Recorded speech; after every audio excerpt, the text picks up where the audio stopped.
美国当选总统拜登即将宣誓就任第46任美国总统。在美中关系备受关注的科技、贸易、人权等领域，拜登将用什么样的态度和方式来应对中国？我最近采访了卡内基国际和平基金会专家包道格、战略与国际研究中心亚洲高级顾问葛莱仪、著名保守派专栏作家张家敦以及斯坦福大学研究员梅惠林这4位美国的资深美中关系专家，请他们来为我们做个预测。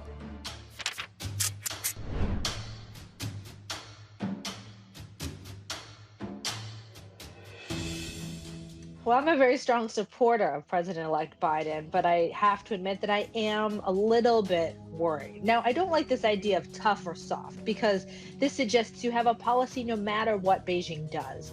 The United States needs to be clear that we welcome a productive, peaceful China into the international community. It's only when Beijing acts irresponsibly and aggressively that we want to be tough against China. So I don't think it's useful to say we're either tough or soft, but I am concerned that maybe President Biden won't push back on Beijing enough and won't rely on all the tools at his disposal to do so. I think it's good he plans to lead by diplomacy.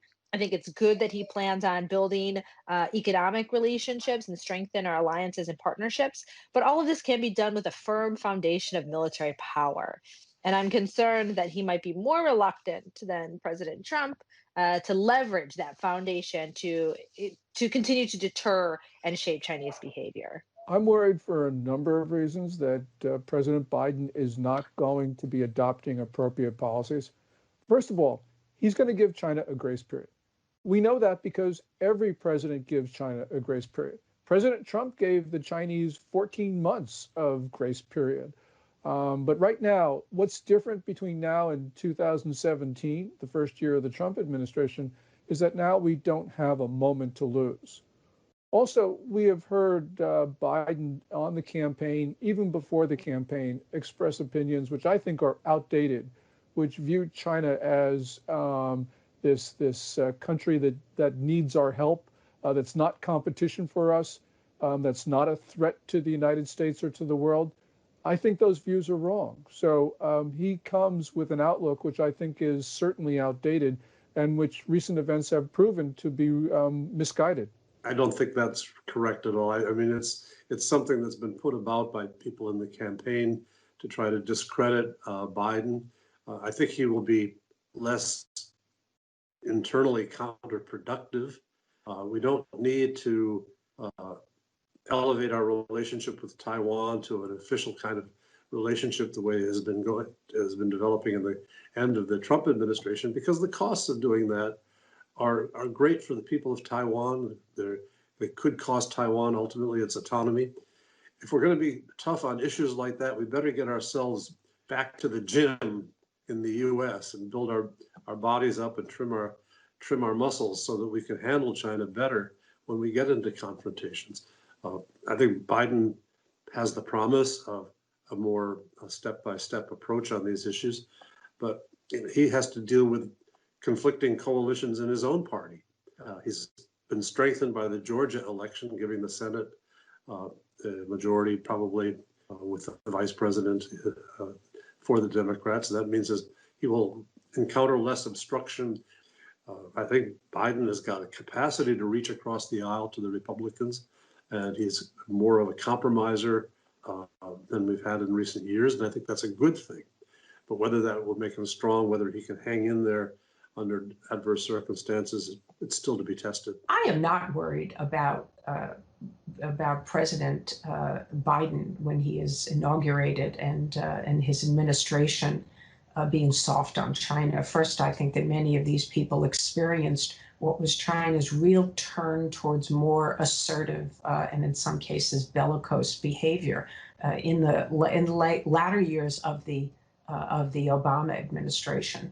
And they have lived through some promises being made by China that then were not kept. So they have that experience. And I think that they are going into this administration with eyes wide open. I think that Biden will set clear priorities. He will develop effective strategies to achieve them. And I personally don't view engaging in well-crafted dialogue with China or cooperation with China as soft. So I think that some people do, but I don't share that view.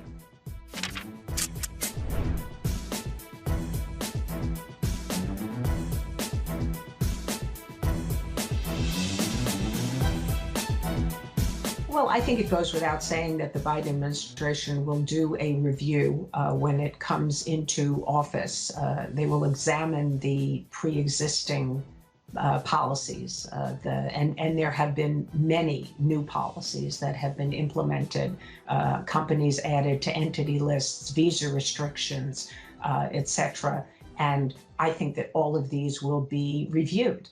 And as part of that policy, there will certainly be a pathway forward on what the approach should be toward Chinese companies. But I would expect that where national security is involved, that the Biden team will be cautious in permitting the active involvement of Chinese companies, for example, in our telecommunication systems or the purchase of Chinese systems or products. So I think that there will be continued caution in that regard. I don't know where the new administration is going to go on this. I think their instincts are to remove restrictions and penalties that we've imposed on Chinese companies. But to a certain extent, they may not have very much room for maneuver because China will be driving the relationship, not Biden. The Chinese are very arrogant these days, and they're going to push the new president in directions he doesn't want to go. So what he may be doing may not be what he wants, which is to have a deal on climate change or whatever. China very well may force the issues in ways which will dismay the new president. I think the approach might be different, but the desired goal is the same. You know, China has not been playing fair in the commercial and economic space, and they have leveraged some of their companies to take technologies to use for purposes that would harm US national security. So this is something the United States absolutely has to keep an eye on. Unfortunately, President Trump's approach, which is sort of just poking China in the eye, trying to be confrontational, not leveraging other countries, makes it seem that there isn't a problem here. This is just a US vendetta.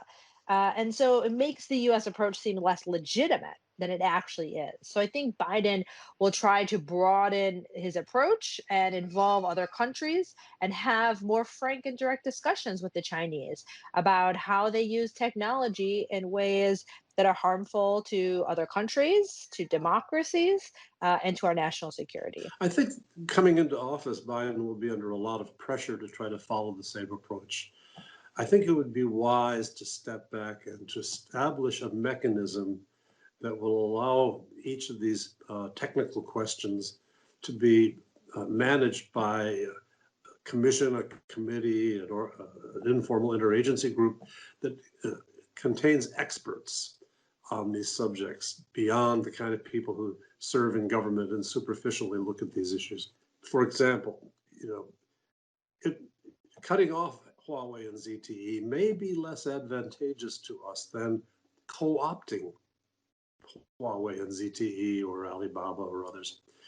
We may want them to stay dependent on our technologies. With that, we want to also boost the support of our government and our market forces to develop and enhance the technologies that are coming out of the American marketplace as well. But I think in some cases, we are better off by keeping, in the tradition of the United States and the tradition of successful modern economies, keep our doors open to people, to ideas, to technologies.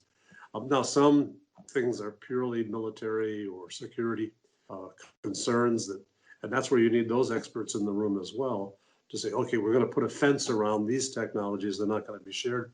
But I think on the whole, the more integrated you are, the more you make the Chinese companies of concern dependent on their relationships with the outside world.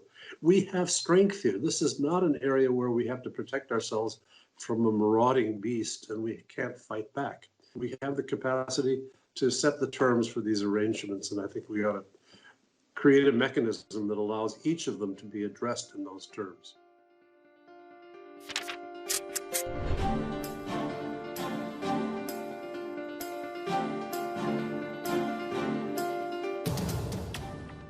I think it's a good sign that Catherine Tai will be the next U.S. trade representative, but we've got to be concerned that her views are going to be overridden by others in the administration, including, of course, those of Biden himself. So this is certainly a work in progress.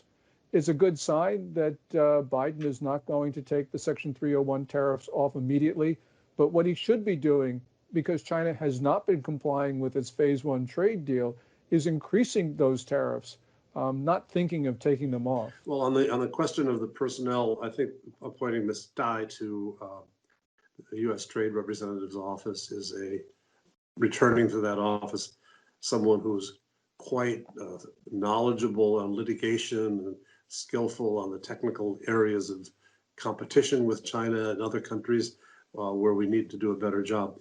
What I haven't seen from her, and this is not a criticism, I just hope it'll emerge in time that as the person to lead this, she'll have a very big picture of trade. The world is in a major period of flux.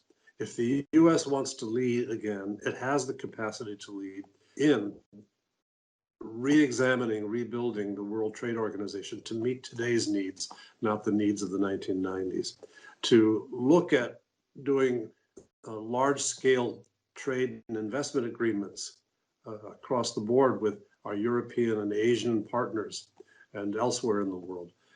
We need strategic thinking.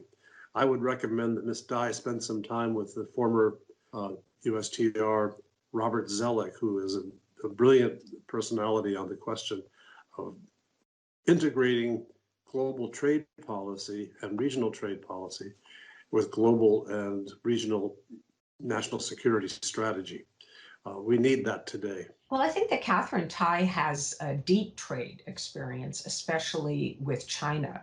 She is not as prominent a figure as Bob Lighthizer has been in the Trump administration or maybe other prior USTRs. We don't know yet whether that signals that trade policy will be less important in the administration. It's a question mark.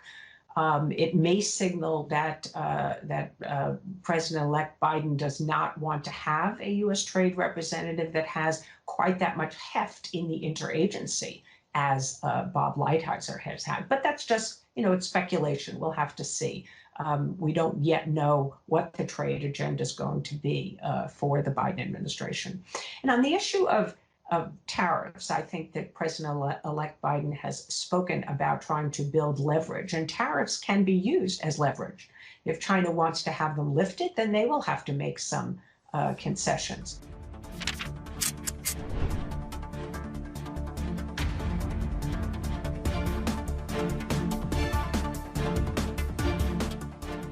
The bipartisan support for Taiwan is unmistakable.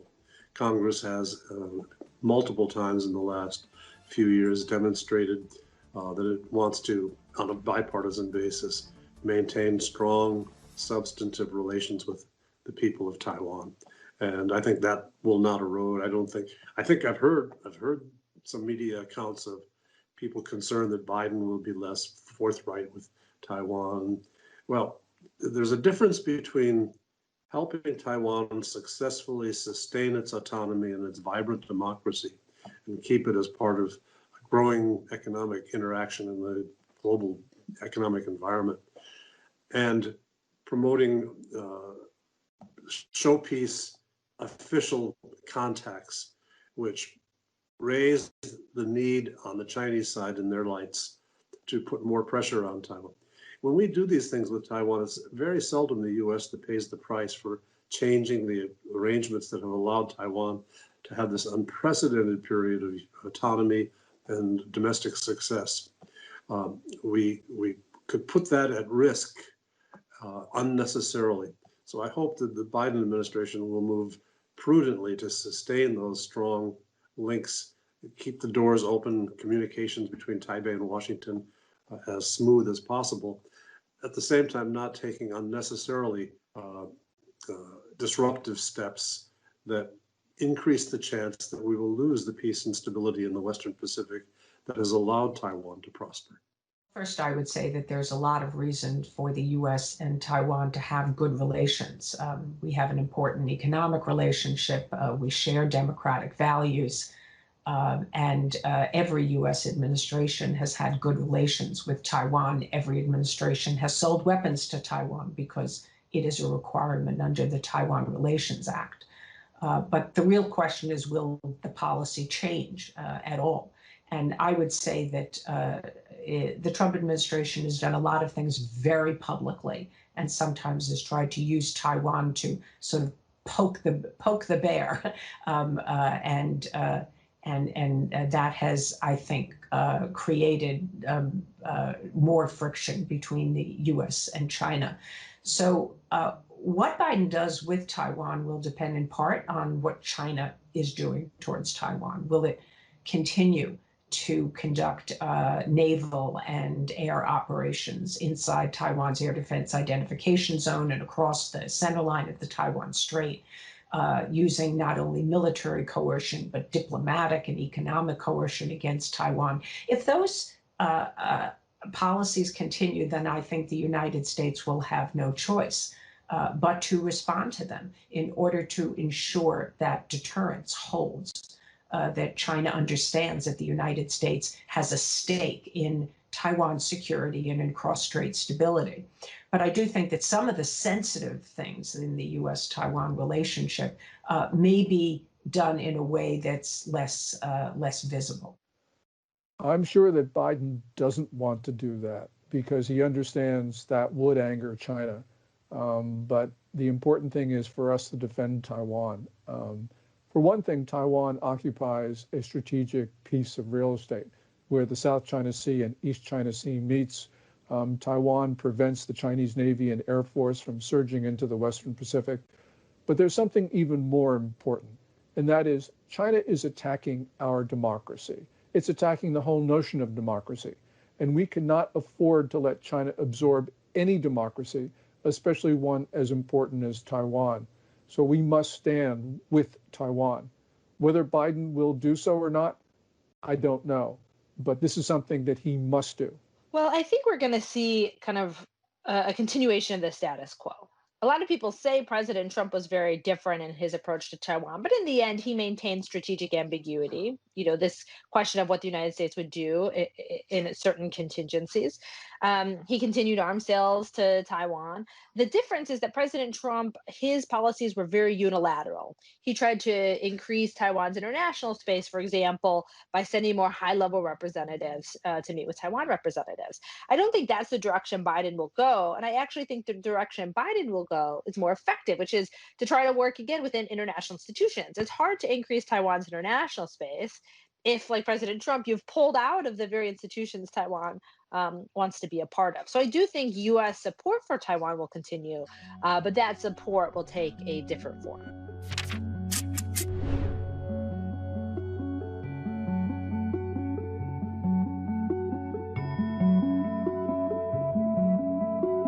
During the campaign, Joe Biden said that he was going to be a human rights president when it came to China.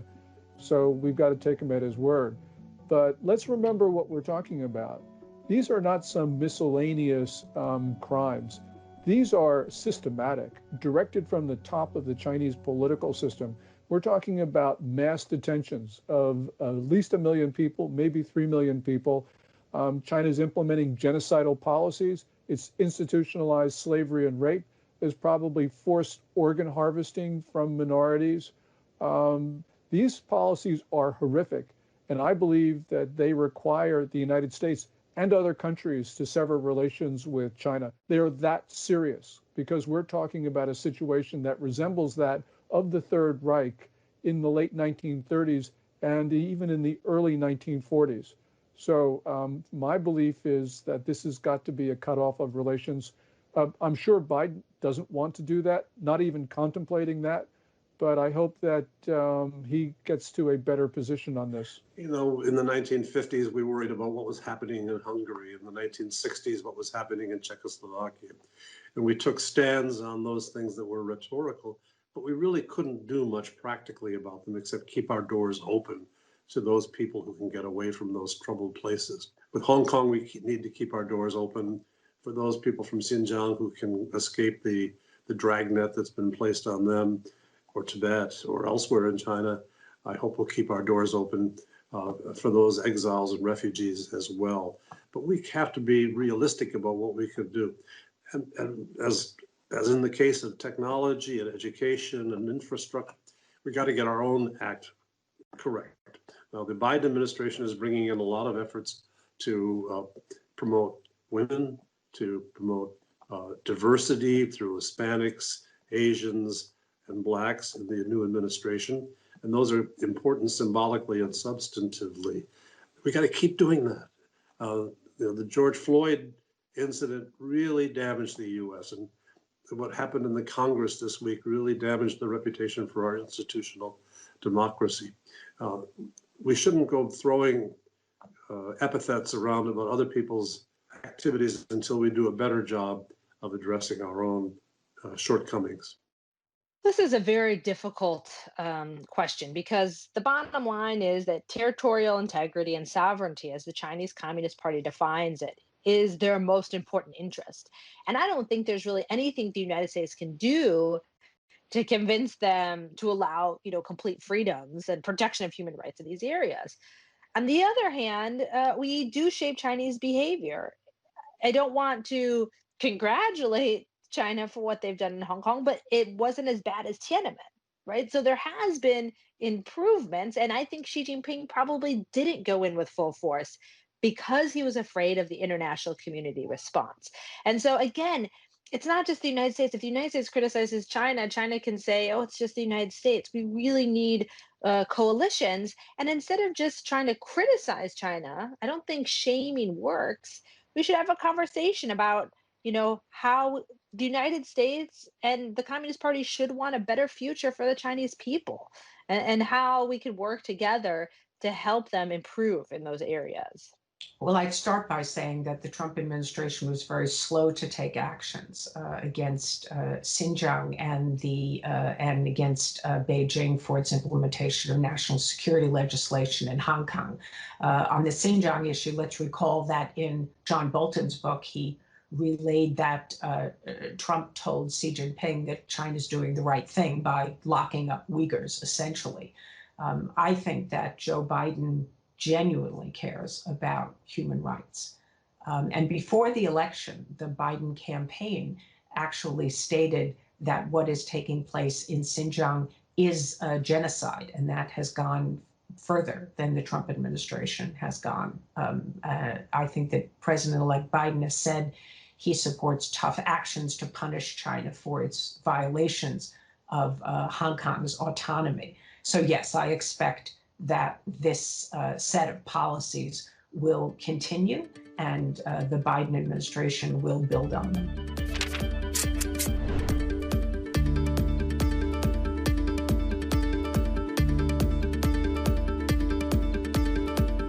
I would say that China is a pragmatic country and they don't engage in issue linkage. So if there's any hope of making concessions to China to build goodwill, to cooperate in other areas such as transnational threats, disease, and then we think this will build goodwill that will then convince China to make some concessions on issues that are important to us, like North Korea or South China Sea, that's not going to work. And we're going to end up disappointed. So we have to engage with China in a very direct, pragmatic way, understand that our interests conflict, but that we are not enemies. I think, the Chinese people, as far as I can tell from my time in China, like Americans like the Chinese people. This is not the Cold War. We are just two countries that want different things. And we should compete and see, who wins in that competition, but try to minimize the harm along the way. I hope that the Biden team comes into office with realistic perceptions of China. From what we've heard during the campaign and after the election, it sounds as if they have a view of China which doesn't correspond with reality. We must remember that China right now is extraordinarily aggressive, belligerent, and arrogant. So this is a moment that poses a grave danger not just to the American people, but to peoples outside China everywhere. I think the most important thing is to have a consistent set of policies that comprise a strategy that can achieve reasonable objectives. Simply having an attitude, which is what the Trump administration sometimes has had, is not good enough. I think we have to set priorities, and we have to figure out what's doable. There's a lot of areas that are going to need attention. So I think that the president should be personally involved in this policy more than President Trump has been. But I suppose my single most important suggestion would be to not have a summit with Xi Jinping too early on. We have to get our own house in order. We have to strengthen the United States, and we have to reinvigorate our alliances. We know that China takes advantage of countries when they see them as weak. And we know that China sees the pandemic as accelerating the change in the pattern of the global balance of power, where China is emerging as a great power, and they see the United States in decline. So I think that we should not engage in summitry or serious negotiations with China until we have regained China's respect. Well, my suggestion uniformly is America needs to restore self-confidence. A lot of what we're doing in Taiwan or elsewhere in the world is suggesting to our friends and partners that we're weak and scared. We don't need to be weak and scared. We have to be realistic. We're not the dominant power we were in the 1940s, nor as dominant as we were after the Cold War. There are other powers that we have to navigate around and to find our way to cooperate where possible and to resist and counterbalance where necessary. We've got to be self-confident though, and restore that self-confidence, reduce the hatred among tribes and peoples and factions in the U.S. and get a national purpose. You know, and Kennedy set the going to the moon in the 1960s as a national purpose. And we've been wasting a lot of our time on purposes that are not shared in Iraq and Afghanistan and elsewhere. We've got to get back to things the government can do. Infrastructure improvement would be a great place to start. Bigger investments in science and technology, coordinating government support with private sector support for the most advanced parts of the economy. That can be accomplished through tax mechanisms and investment mechanisms that are within the capacity of the new administration to implement with Congress's support. So I think self-confidence would be my most important advice to the new administration. 毫无疑问，当拜登1月20号步入白宫时，他将面对一个更加复杂和严峻的美中关系。新冠病毒的全球大流行无疑也增添了新的变数。拜登在2020年竞选时曾经把中国领导人习近平称作是恶棍，这或许为他今后的对华政策定下基调。